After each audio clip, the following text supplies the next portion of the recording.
आज होती दीपा अमावस्या बर का. तर त्याआधी इकडं सकाळी सकाळी मुलांना स्कूलसाठी सोडलं आणि बागेतून पहिला भाजीपाला घेऊन आले. आज मुलांच्या टिफिनवर काय बनवावं सुधरतच नव्हतं म्हणून बटाट्याचा किसच बनवला. त्यातल्या त्यात क्रिश आणि खुशीचे एवढे टीत दुखताय ना, त्यामुळे लेकरांनी थोडस चाखत माखतच खाल्लं. आता बागेतून ताज्या पपाया तोडून आणल्या होत्या बर का. मग पहिली एक पपई नाश्त्यासाठी कापून घेतली. बऱ्याच जणांची मला कमेंट आली की ताई तुमची शेती दाखवा म्हणून. तर शेती मी काही जास्त करत नाही बर का. ज्या शेतामध्ये माझं घर आहे ना तेवढी शेती मी करते, बाकी राहिलेली सगळी शेती माझी भायाच करतात. घरामागच्या शेतामध्ये मी सोयाबीन टाकलेली आहे आणि थोडाफार भाजीपाला पण करत असते. आता मी एकच कारल्याचं झाड लावलेलं आहे बर का, पण त्याला कारले तर एवढे निघतात ना, आता खायचा पण कंटाळा आलाय बाबा. कसं आहे ना, थोडीफार शेती पाहिजेच माणसाला. ते म्हणतात ना, ज्याच्या जवळ शेती आहे ना तो कधीच उपाशी झोपत नाही. नाहीतर शहरामध्ये एवढा ताजा आणि बिना फवाऱ्याचा भाजीपाला मिळतो तरी कुठे, त्यापेक्षा आपलं गावच बरं.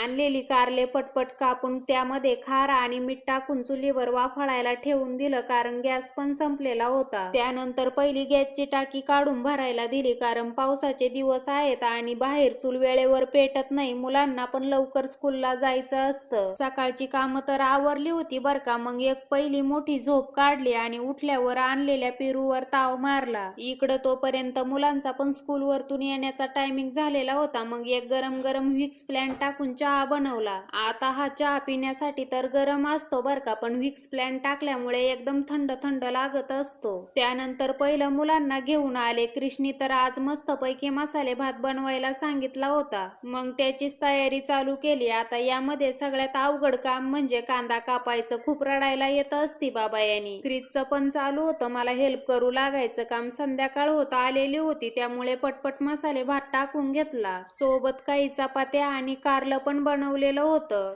सगळी कामं जरा पटपटच आवरली बर का, कारण आज दीपा अमावस्या होती. याला आषाढ अमावस्या पण म्हणतात. आधी मी घरातील सगळे दिवे व्यवस्थित धुवून घेतले आणि त्यासोबतच मी 5 कणकेचे दिवे बनवले. पाण्याच्या वाफेवर ते सगळे व्यवस्थित उकडून दिले, कारण क्रिश आणि खुशीला औक्षण पण करायचं होतं. यामुळे मुलांभोवतीची नकारात्मक ऊर्जा दूर होते असं मानलं जातं आणि हे लहान मुलांसाठी शुभ पण असतं. कसं आहे ना, जास्त मॉडर्न होऊन पण जमत नाही. आपल्या जुन्या परंपरा संस्कार पण आपल्या मुलांना समजायला पाहिजे. पहिली घरातील दिव्यांची पूजा करून घेतली आणि त्यानंतर मुलांना पाटावर बसून त्यांना ओवाळलं. आता आपले हिंदू धर्मातील छोटे मोठे सण साजरे करून तुम्ही बोलत असाल की काय मिळतं म्हणून. तर आपल्या पिढीपासून पुढच्या पिढीपर्यंत आपण ही संस्काराची ज्योत जोपवत असतो आणि ही परंपरा आजीच्या